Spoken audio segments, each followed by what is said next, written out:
안녕하십니까. 국민의힘 국회의원 정전희입니다. 오늘은 한국형 원전이 어떻게 개발되었는가 하는 데 대해서 좀 말씀을 드려보겠습니다.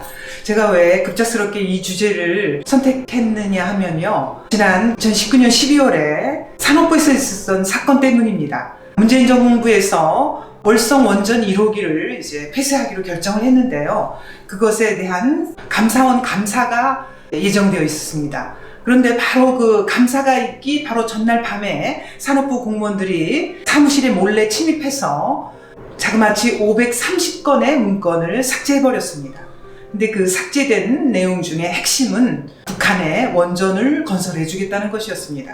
이게 얼마나 모순된 행동입니까? 국내에서는 멀쩡하게 돌아가던 원전을 폐쇄해버리면서 북한에는 국민들 몰래 원전을 지어주려고 했던 겁니다. 그래서 이제 그 사건을 계기로 해서 제가 우리 국민 여러분들께 우리나라의 원전이라는 것이 어떻게 해서 개발되게 되었는가라는 것을 말씀드려 보려고 합니다. 우선요, 그 원전이 개발되게 된 결정적인 계기는 워커 시슬러라는 미국의 그 전기 기술자가 우리나라를 방문하면서 시작이 됩니다. 1956년에 워커 시슬러가 경무대로 이승만 대통령을 찾아뵀어요.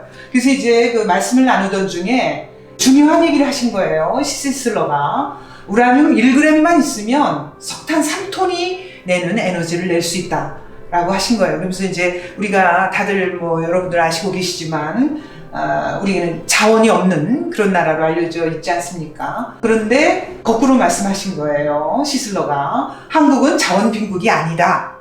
그래서 석탄은 땅에서 캐는 에너지지만 원자력은 사람의 머리에서 캐내는 에너지다. 이렇게 이제 얘기를 한 거예요. 그러니까 이승만 대통령께서 우리가 원자력을 개발하겠다 이렇게 이제 생각을 하셨는데, 당시에 우리나라의 전력 상황이 어떤가 이것에 대해서 이제 말씀드려보겠습니다. 해방 당시에 대부분의 발전소는 38선 이북에 있었어요. 그러니까 우리가 지형상으로도 그렇지 않습니까? 그래서 이제 북쪽이 뭐 수풍댐이니 이런 게 이제 발전소가 다 북쪽에 있었고요. 남쪽은 대부분 이제 농사를 짓고 있었죠. 그래서 일부 그 일제시대의 공업지역도 함경도하고 평안도에 주로 그 위치하고 있었습니다.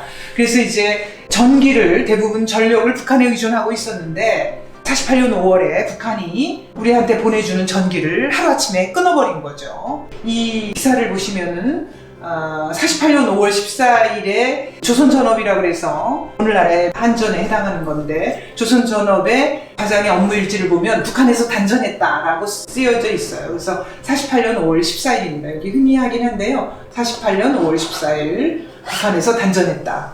그래서 이제 북한이 대남 송전을 중단하니까 대한민국의 공장 가동률이 10 내지 20%로 떨어졌다. 전기가 없으면 기계를 돌릴 수가 없잖아요. 그리고 또 전기가 없으면 농사 짓는 것도 어려워지는 거죠. 그리고 국민들의 일상생활도 차질이 많았습니다. 그래서 당시 이제 전기가 당장 없으니까 어떻게 전기를 받았느냐, 미국의 그 발전함, 그러니까 배에서 일렉트라함과 자코나함이라는 두 개의 배가, 하나는 인천, 하나는 부산의 항구에다가 배를 대고 거기서 발전을 해서 그 전기를 이제 우리가 공급받는 그러한 상황이었던 거죠. 근데 이러한 상황에서 1g 우라늄이면 석탄 3톤의 에너지를 낼 수 있다고 하니까 이제 이승만 대통령께서 시슬러에게 물어봅니다. 그거 지금 시작하면 몇 년 뒤에 써먹을 수 있는 거예요 하고 물었더니 시슬러가 한 20년쯤 걸립니다 했어요. 그랬는데 이제 이승만 대통령은 당장 시작해야겠다라고 하신 거죠. 그때 이승만 대통령의 나이가 벌써 80이 넘으셨어요. 1875년생이시거든요. 그래서 56년에 만으로 벌써 81세입니다. 그런데 20년 걸린다고 하는데 당장 시작하셨어요. 그래서 56년에 바로 그 해에 원자력 분야에 유학생을 선발해서 그것도 국비로 지급을 해서 이제 해외로 유학을 시키는 거죠. 그런데 이때의 1인당 국민소득이 60달러예요. 7만 원이란 얘기인데, 당시에 이 국민소득 60달러라는 건요, 아프리카의 대부분의 나라들보다도 못 사는 지구상에서 가장 가난한 나라 중에 하나였던 거죠. 그런데 해외 연수 비용은 1인당 6,000달러가 들었어요. 그러니까 국민 100명의 1년 소득에 해당하는 비용이었는데 기꺼이 지출을 한 거죠. 그 당시는 어떤 때였냐면 달러가 하도 귀하니까 20달러 이상을 지출할 때는 대통령의 직접적인 서명이 있지 않으면은 지출할 수 없는 그런 상황이었던 거예요. 그랬는데 아낌없이 해외에 유학생을 보내기로 했던 거죠. 그래서 그 후 10년간 원자력 전문 인력이 240여 명이라는 막강한 인력이 양성이 되는 거죠. 그래서 이제 이분이 바로 그 1세대 원자력 동학자입니다. 이제 이승만 대통령이 보낸 그 원자력 유학생 중에 한 명이에요. 그래서 이창건 박사가 들고 있는 책이 이제 당시에 59년도에 초등학교 보충교재로 초등학교에서도 원자력 공부를 한 거예요. 그야말로 국민 모두가 이제 원자력을 공부하는 그런 상황이 됐던 거죠. 이승만 대통령이 이런 이창건 박사를 비롯한 해외 유학생들에게 사람들 하나하나를 당시 이제 경무대로 불러가지고 날라가던 돈봉투를 쥐어주면서 너희들에게 이 나라에 장래가 달려있다. 가서 열심히 공부해라. 이렇게 격려하셨다는 거죠. 그것뿐만이 아니에요. 이제 유학생을 보내고 당시 이제 오늘날의 교육부에 해당하는 문교부입니다. 거기에 원자력과를 신설을 했어요. 그리고 미국과의 사이에 한미 원자력 협정을 체결했죠. 그리고 58년에는 법을 제정해요. 원자력 법을 제정 공포했고요. 그 다음 해 59년에는 원자력 연구소를 설치했고 원자로를 도입했습니다. 이게 이제 59년에 벌써 원자력 연구소가 만들어졌다는 건데 세계적으로도 굉장히 빠른 거예요.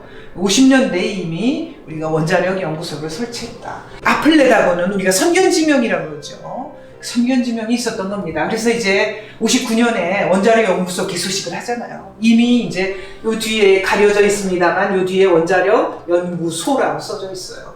59년도에 원자력 연구소 개소식을 했고요. 그 다음에 이제 같은 59년인데요. 국내 최초 원자로를 짓는 사업이에요. 원자로 이름이 트리거 마크 2인데요. 이거 이제 기공식을 하는 겁니다. 그리고 이제 이 기공식에서 이승만 대통령이 첫 삽을 뜬 겁니다. 그래서 이제 우리도 원자로를 가지게 되는 거죠. 그래서 이제 이날 같은 날이죠. 원자로 트리거 마크 2의 공사 현장을 둘러보고 계시고요. 원자력 연구소를 점검하는 60년의 사진이죠. 이승만 대통령이 이 같은 60년 2월에 국무회의에서 뭐라고 말씀하셨는가 하니 미국의 대한원조가 언제까지 계속되지는 않을 것이니 우리도 자립해야 한다 라고 이제 말씀하시는 거죠. 그러니까 이제 기술도 자립을 해야 된다는 얘기예요. 그래서 원자력을 개발을 해서 군비에 관한 위원회라도 만들어서 이순신 장군의 대를 이을 기술자를 이어야 한다. 그러니까 이제 이게 단순히 뭐 전기만 발전하기 위한 그런 원자력 발전만을 위한 게 아니라 이게 이제 나중에 가게 되면은 군비로도 쓸 수 있다라는 거 지금 뭐 다 알고 계신 거죠. 왜냐하면 우라늄이 만들어지니까요. 여기서 벌써 이순신 장군의 대를 이을 기술자를 길러야 한다라고 정확하게 미래를 다 예측하고 계시잖아요. 그랬는데 이제 뭐 여러분 다 아시다시피 60년 4월에 이제 4.19가 일어나서 정권이 교체되고 이제 이승만 대통령께서는 하와이로 가시게 되는 거죠. 그 다음에 이제 제2공화국이 들어서지만 1년 만에 군사 정변이 일어나게 되고요. 그래서 이제 61년에 이제 5.16이 일어나고 그 다음에 이제 62년에 이제 다시 민선 정부가 들어서게 되는 거죠. 그래서 실제로 원자력 발전소를 착공하는 데까지는 한 10년 정도 시간이 또 경과합니다. 그래서 이제 62년에 원자력 발전 추진 계획을 수립을 했는데 67년에 가서야 또 5년이 지났죠. 그래서 원전 2기를 건설하기로, 원전 2기를 건설하기로 결정을 합니다. 그리고 나서 이제 71년에 가서야 최초의 원자력 발전소 고리 1호기를 착공하게 돼요. 그러니까 이제 그 이승만 대통령이 뭐 원자력 연구소니 원자로니 다 가동을 시켜 놓았지만 원자력 발전소를 세우는 과정에서 또다시 10년의 세월이 흐르는 거예요. 70년대에 들어서서 고리 1호기라는 최초의 원자력 발전소에 착공이 들어가죠. 근데 이제 이게 얼마나 큰 사업이었느냐면요. 당시에 단일 사업으로 최대 규모였고요. 비용이 1,560억 원인데 이때 원자력 발전소에 건설에 든 돈이 1년 예산보다 많았다는 거죠.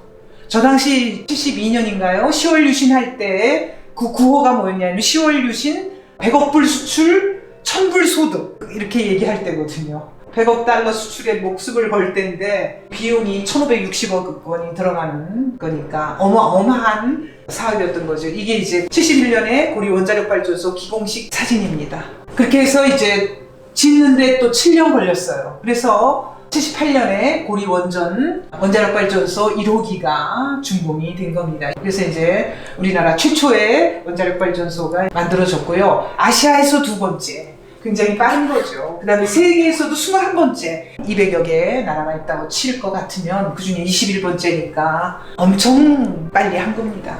그래서 이승만 대통령이 시작해서 56년에 시작했잖아요. 22년 만에 결국은 딱 맞아떨어졌죠. 언제 써먹을 수 있나 그러니까 한 20년 걸린다고 그랬죠. 그래서 이제 22년 만에 원자력 발전소가 세워진 겁니다. 그래서 이제 결국 어떻게 되느냐, 2010년에는 이 한국형 원전을 세계 여러 나라에 수출해요. 아랍에미리트 연방과 수출 계약을 체결하는 사진입니다. 2010년 여기 이제 이명박 대통령 여기 앉아 계시네요. 그래서 이제 이 계약서에 사인하는 거죠. 그러니까 이게 고리 원전 1호기 가동한 이후에 32년 만이고 한국형 원전 장마치 4개를 지어주는 거예요. 네, 이게 1400메가와트급이니까 어마어마한 규모입니다. 그래서 이제 원전 4기를 지어주는 대금이 얼마냐? 47조예요. 47조. 어마어마한 돈을 벌어들이는 거죠. 사실 다른 거 1년 내내 수출한 거 다 모아도 그 비용이 안 되죠. 원전 4기를 지어주고 47조를. 그러니까 경제적인 파급 효과라는 건요, 정말 큰 겁니다. 그렇게 해서 이제 원전을 해외로 수출하는 수출 국가가 됐다. 한국형 원전인데 우리가 이제 세계적인 기술을 보유하고 있다. 이런 얘기입니다. 어느 블로거가 쓴 글을 제가 일부를 이제 가져왔어요. 그 블로거가 뭐라고 썼냐면은 그 원전의 스토리 그 얘기를 이제 앞에 쭉 써놓고요. 이 이야기를 생각할 때마다 눈시울이 뜨거워진다. 나라는 이렇게 만들어지는 것이다. 선각자들이 한 세대, 두 세대 앞을 보면서 투자를 하고 대를 이어가면서 앞세대가 이룬 성취를 계승해가면서 오늘의 대한민국이 만들어진 것이다. 저는 이 계승이라는 게 정말 중요한 거라고 생각을 해요. 역사라는 게 우리가 인간의 삶이라는 게 면면이 이어지는 거거든요. 우리의 이제 그 선각자들이 선배 세대가 어떤 일을 이루어요. 그러면 이제 그 성취한 데서 거기서 또 우리가 쌓아 올려서 더 나은 발전을 이룩하고 계속해서 이제 이어지는 거 아닙니까? 계승을 하는데 지금의 이제 그 어느 때인가부터는 우리의 과거를 자랑스러워 하면서 그거를 이어갈 생각을 하지 않고 자기네들의 정치적 뜻과 맞지 않으면 적폐로 몰아서 무조건 다 없애버리고 무슨 처단해야 될 대상 뭐 이런 걸로 해가지고 갑자기 어느 날 원전이 경제성이 없다는 둥 뭐 이래갖고 다 수치 조작한 거 아니에요? 그래가지고 폐쇄해버리는 그런 일들을 하고 있는 거죠. 그러니까 계승은 못할 망정 하루아침에 가동을 멈춰버리는 그런 일들을 하고 있다는 거죠. 이 블로거의 글이 또 이어집니다. 지금 제가 말씀드린 내용인데요. 문재인 대통령이 자랑스럽게 문을 닫겠다고 선언한 고리 원자력 발전소 1호기는 건국 대통령 이승만, 근대화 대통령 박정희의 꿈, 그 다음에 노 대통령에게 달러가 든 봉투를 받아들고 눈물을 삼키며 대서양과 태평양을 건넜던 젊은 공학도들의 열정의 산물이었다. 그러니까 하루아침에 생긴 게 아니라 제가 지금 아까 말씀드렸지만 이승만 대통령이 20년 걸린다고 하니까 시작하셔가지고 박정희 대통령인 때 다시 한 10년 걸려가지고 발전소를 건설하기 시작했고 그 다음에 원자력 공학도들이 해외 나가서 선진 기술을 배워다가 그걸 자기 기술로 만들어서 발전시켜가지고 세계적인 첨단 기술을 가지게 되는 그러니까 일종의 원천 기술인 거예요. 그래서 우리가 수출을 할 수 있게 된 거 아니에요, 거꾸로. 근데 이제 그거를 하루아침에 문을 닫아버리겠다라고 결정을 했던 거죠. 오로지 정치적인, 정략적인 결정이었던 거죠.